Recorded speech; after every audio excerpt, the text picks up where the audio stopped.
With Backup Intelligence, you can choose to backup your data to a local destination on your device. To do this, first click the Account tab on the left to bring up a list of your current storage vaults. Now click Add Storage Vault. The storage providers are listed first, but to choose a local destination, click the Custom button. Now give your local vault a meaningful name and select what you require the default retention policy to be. This will be set for all protected items that use this storage vault. However, each protected item can have it so that their own policy overrides that of the storage vault if necessary. Now click the Storage tab and you should see local path set as the default type. Click Browse to select the folder location you wish to store your data. And once it's set, click Save and you should see the local storage vault listed. Now it's important to set a new schedule for each protected item you need so that automatic backups to the new destination can take place. But first, we're going to start a manual backup to initialize the local storage vault and check that everything has gone okay.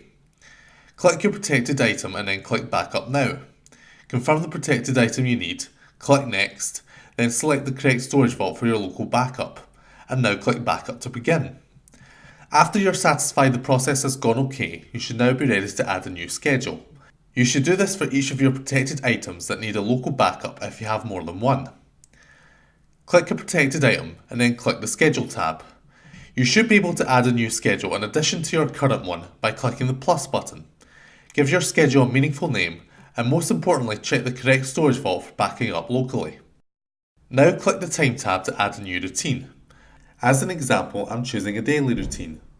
And once it's set, click OK and then click Save. Once you see that your new schedule has been added, click Save to save your changes. Finally, you'll want to double check that your retention policy for your local vault is what you want it to be.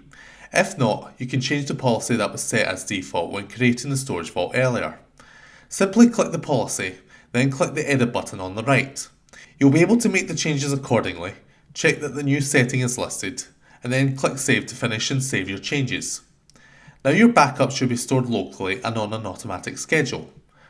Remember, if you are needing support, click the Help tab on the left where you'll be taken to our website's help page with answers to frequently asked questions and for contact details if you need to place a ticket with us or give us a call.